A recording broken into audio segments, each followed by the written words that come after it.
On-site rehearsal happens almost every single week in most churches. That's like 250,000 church choirs or bands or orchestras or instrumental teams getting together to work on the songs. Now, some leaders are great at running band practices like this, and some are not. Well, Jaren Mooring is back in the seat this week to discuss how he approaches the very important role in the life of almost every church.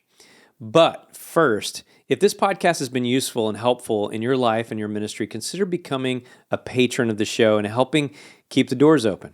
Head over to worshipcatalyst.com/give and become a monthly donor, and every dollar matters. Not only will you be supporting this podcast, but you're also supporting leaders in almost 10 countries around the world who are doing their best to train and mentor worship leaders and teams every single week. All right, Jaren. Yes, sir. Band practice. Yep. Do you have one? We do. Cool. Yep. When is it? Wednesday nights. All right, so who's on the instruments? So like singers, who all's on the stage? What do you got?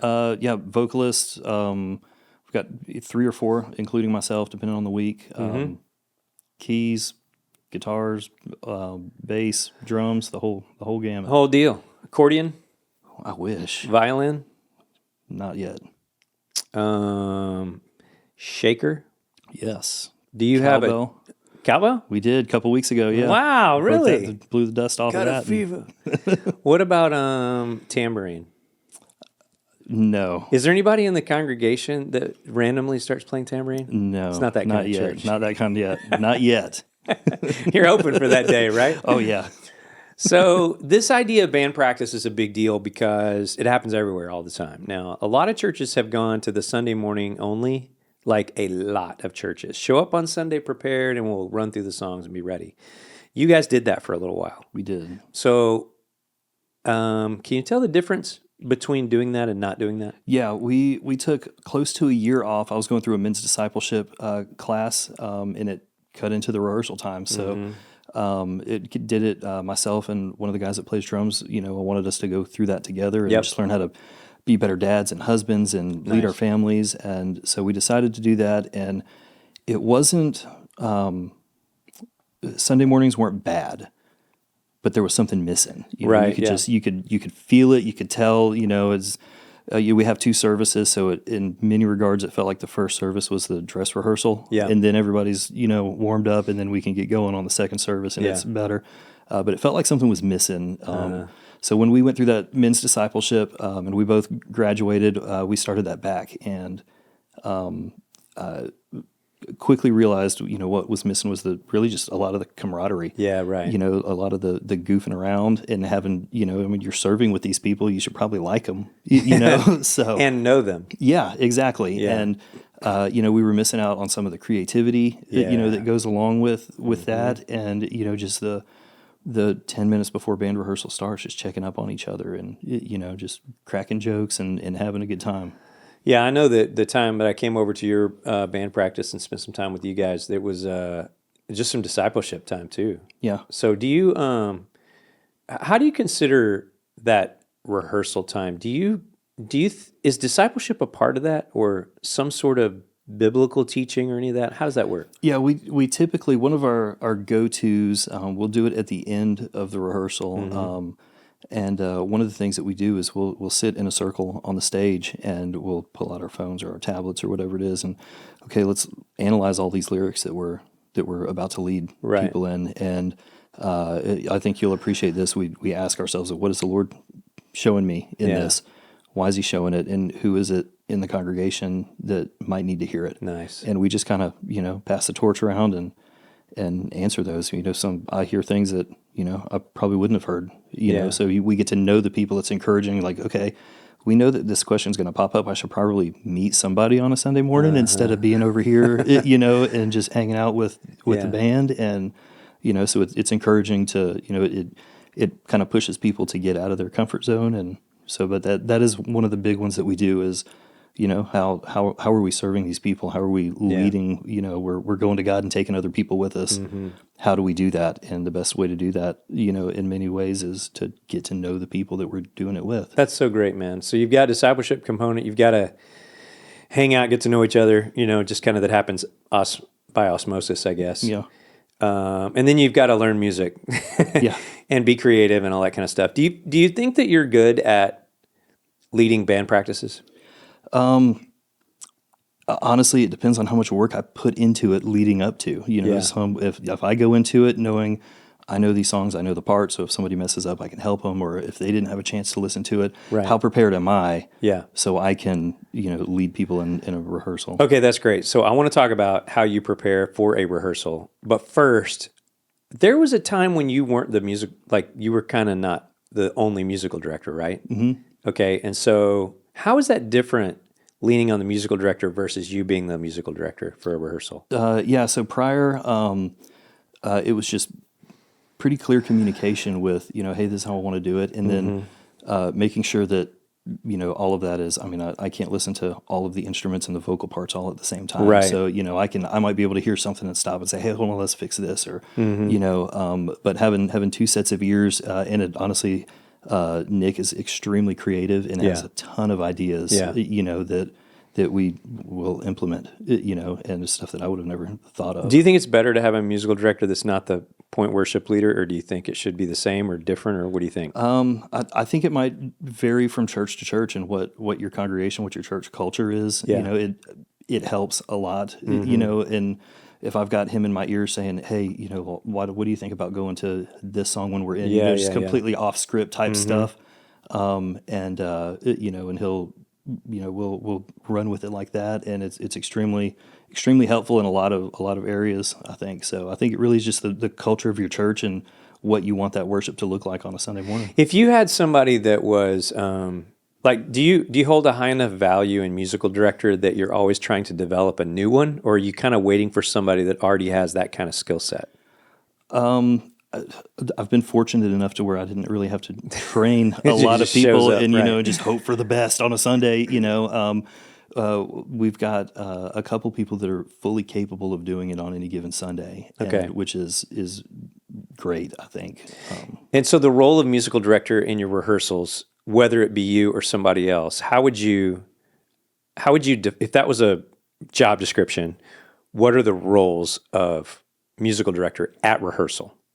I think it's just prior to rehearsal, being in clear communication, with the worship leader and what their goals and their vision is for, that particular song or that set, or how they're blended together. Right. And them just being able to listen to it and be able to make it happen in terms of directing, or, just, hey, let's move here. Let's go there. Don't forget these hits coming up that we talked about that we forget half the time. We want to make sure these chord changes are all boom, boom, boom. Let's make sure just those easy reminders being in your ears a lot is And so valuable. your musical director speaking to the band, Yeah, during the songs. Mm-hmm. Yeah, okay. Not all the time. I know you see some of those videos on They're like, all right. YouTube, and it's just nonstop. Yeah, How do you just even how do you hear the click? How do you hear anything? But yeah, these guys are very tasteful with it. Know when to do it. Know we struggled with this part. Sunday morning in rehearsal. So Right. we're just gonna remind. Hey, we're gonna go to a 5 here instead of the the 4. That the recording says. So. All right. So you said that you're a good leader of band practice when you've prepared to be a leader of band practice. Yeah. And so what are some things that you do leading up to Wednesday night to get you ready to lead that time? A lot of it is making sure that I'm putting the work in. I'm knowing the songs. Knowing the songs. I struggle with lyrics. Anybody that knows me knows I just need to give me the first 2 words and I'm good to go. But Right. You get those brain farts sometimes, and Yeah. so I can never remember the first line of any song ever. yeah, even songs that I've written. I'm bad, dude. I'm the same. It's the craziest thing. But yeah, making sure like, hey, I want to make sure that we know that we're doing 2 choruses at this part, so if I forget, what is it? That's a poor reflection on me and ultimately my pastor who hired me, I think every song's title should be the first line of the song. I agree. It's so much easier. Okay. So you're preparing, you're working on lyrics, you're listening to the music a lot, playing through it. What are some other things that you do just to know that when you walk in on that Wednesday night, you're dialed in? It really, on a Wednesday night, I'm coming from working with our student worship band. Yeah. So I've got about 20 minutes, usually 20, 30 minutes, where I can just kind of reset and just know like, hey, I'm not working with students right now. Okay. You know, you can be a little bit more down to business when you're dealing with adults, you know, and just making sure, you know, looking through Planning Center or like, okay, this is how we're doing it. Reminding, just a quick reminder, and just getting in the right mindset. Like these people have been at work all day. Yeah. You know, I don't want to waste their time, and if Yeah, I'm not man. prepared doing that, then I'm not serving them well. So when you walk in, you know basically the flow of the songs. Yeah, we have a general idea, and Do you use tracks sometimes, yeah, most of the time, most of the songs? yeah. And so that dictates your builds and all that stuff, I guess. Yeah, and I've got the liberty to rearrange a lot of it, and you know, I can automate Right. know a lot of it to come in and out, and you know, stuff like that. So there's more freedom, I think, than there used to be, than there was 10 years ago with it. Of course, right. But Do you stick with the track arrangements as they come most of the time? it depends on the song, you know, or if we're crunched for time, or you know, if this really goes well, just this bridge before the pastor gets up, or this, you know, this last verse, you know, so we're pretty open to, you know, switching it around. And so do you make most of those decisions before rehearsal, or does that sometimes get built in as you're leading the team? Yeah, most of the time it's done before rehearsal, and then once we get into rehearsal, you know, I'm open. To people being creative, you know, and Okay. say, hey, what if we tried this on this section, or you know, what if so and so did this bridge, or you know, hey, you know, Laura, do you want to take this bridge or this chorus right here on this, just to change it up, and you know, and give people the opportunity to speak up if they want to. And do people? So does that happen every time, every week? You get people like making suggestions? Most weeks, and sometimes it's a really big suggestion, you know, where we have to go in and really think about, you know, how we're like, oh, we're going to modulate. Go to halftime or whatever, right? Yeah, and it's stuff that we have to tie in, and then other times it's you know, something really quick and easy that, you know, it adds more, you know, to the song. And I think one of the things we have to remember is by the time we get to a Sunday morning, we've practiced the song at home, and then we've rehearsed it on a Wednesday night, Right. and we've rehearsed it again on a Sunday morning. We've heard the song and played it way more than the congregation has. Yeah. So we get tired of it. So we get tired of it way before anybody else does. Yeah. And so just those creative juices always just making it different, making it feel different. You know, part of it is probably pretty selfish, I think. Yeah. You know, just I think that idea too, like when you go see a band live and they're playing, you know, we went and saw, you know, Journey a few years ago as an example, and they're playing Don't Stop Believin'. I'm like, how many thousands of times have these same people played this song? how tired of you are that. But it wasn't the same. And so I'm wondering how many different ways have they played this song? Probably hundreds of different ways. Yeah, you know? and it's, you know, and part of it scratches the itch of creativity, especially when you're using tracks. I mean, sometimes I feel like, you know, you got to be careful with tracks because you're singing karaoke sometimes, you know, and you're just so glued to the track, and you have to do it this way. And but yeah, I encourage, you know, being creative. If somebody has an idea, I can't guarantee that we're going to do it. It might suck, but you know, if it's a good idea, we'll run through it a few times, and if we can nail it down. And do you think you take 50% or more of the ideas that come your way? Yeah, that's probably pretty fair. I think maybe a little bit less, but you know, sometimes I'll come up with an idea in the middle. You know, it's bad. Yeah, it's you know, like this might be really bad. Yeah. It sounds really good in my head. Let's try it real quick. Yeah. And then it's like, nope, we're not. I don't even know. Don't forget I said that. My brain heard that the wrong way. Yep. Yeah, but you know, I mean, yeah, I hope everybody on my team knows, you know, like, hey, we can try to do things different, and that's okay. We're not afraid to fail. You know, I think it's part of growing. Oh yeah, for sure, man. So one of the ways I've looked at that before is that, you know, in a lot of years of leading a lot of bands, the way that I have approached that is when somebody has a good idea, or an idea, period, good or bad, I'll listen to it. Like, let's all play it. Let's play it that way. And if it's immediately good, it's like, man, everybody's just like, yeah, that was good. Let's do that.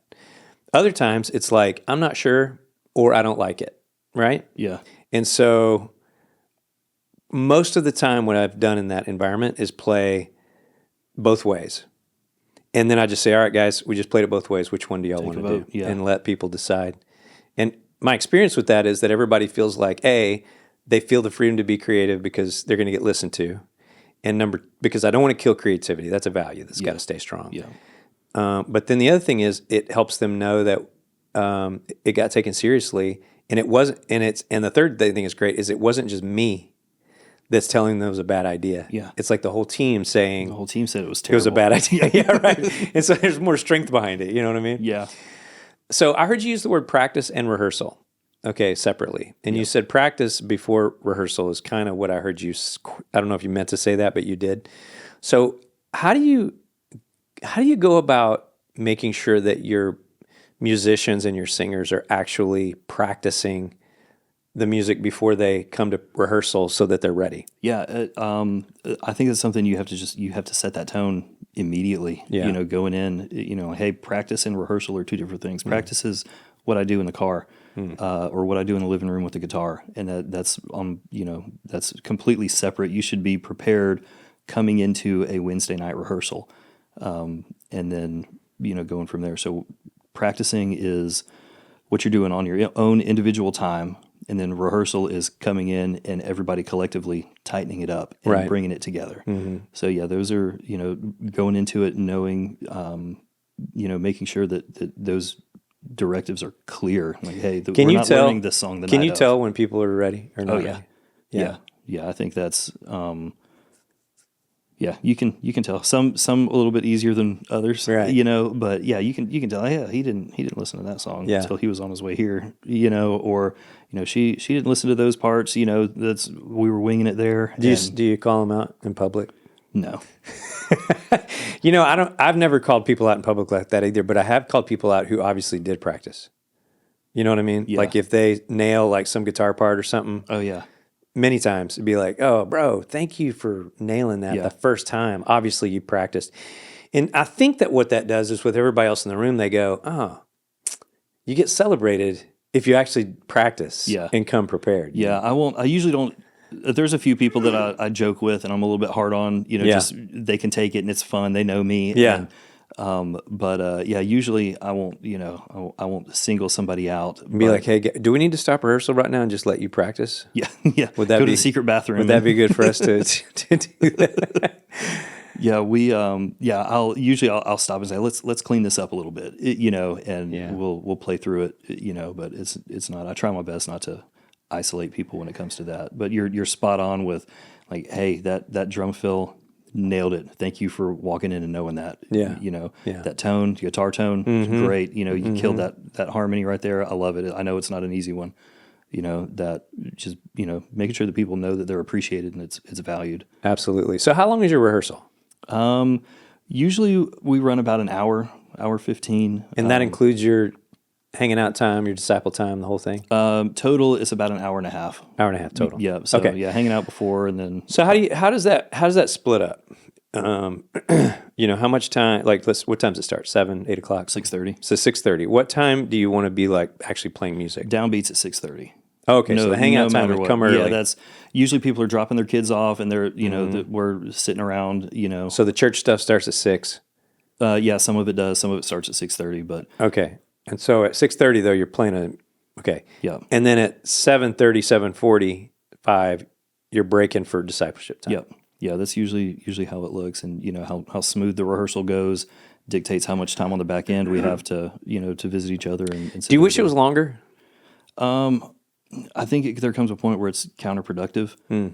I think the visiting and the camaraderie you always wish was longer, but in terms of the rehearsal aspect of it, if you can get through all the songs, you clearly at one point know, like, I need to go back home and figure this part out, right. And then, and we'll work on some little things, but I think too much of a good thing is a bad thing in that regards. It's like cramming for a test. Your brain just gets fried and you can't process it. So, and breaking it up and having a good time in between, cracking jokes and, tell a quick story or something. Yeah. So can you sometimes tell in rehearsal when you need to lighten it up? Yeah, sometimes rehearsals can get pretty thick, and just something to kind of break the mood and take a break. Yeah, So it's not pretty few and far between, I think, for us. But sometimes we get some doozies. Everyone, you feel like you're due for one coming up. Like, oh man, this is going to be rough. Yeah. And when everything does go wrong at the same time. So, Jaren, how do you know? Because, you could practice a song probably or rehearse a song 10 times and you could get it a little bit better, you know? Eventually you'd kind of stop improving probably. How do you know in rehearsal, like, this song is ready? It's done. We're not going to get any better. We need to just move on to the next one. That's a good question, man. I think, feeling it, being aware of all of the things that are going on around, and listening to that and having ears, there's, having an MD saying, hey, let's, this, we got off here, or, something sounded wonky here. Let's run through these 8 bars again real quick. Yeah. But I think when it feels like nobody had to look at their charts or their notes, okay, like it's, we've all played together for long enough to know, when we get as good as we get. Yeah.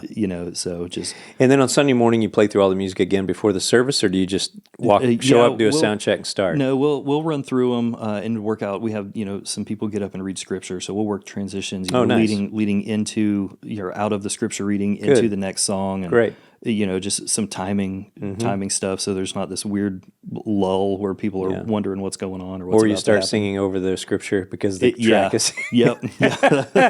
Yeah. So, and working, hey, we're going from, key of E to G. How are we getting there? We polish those off and. Yeah. We'll run through them typically once, and then if somebody has a question or. Like, hey, I fumbled through this part. Can we do it one more time? Yeah. But usually it's just a 1-through, just to get everybody, remembering what they learned on Wednesday. Nice and loose and get them ready. And, yeah. So that's usually about 45 minutes on a Sunday morning. Cool. So, all right. So last thing I want to talk about is a lot of times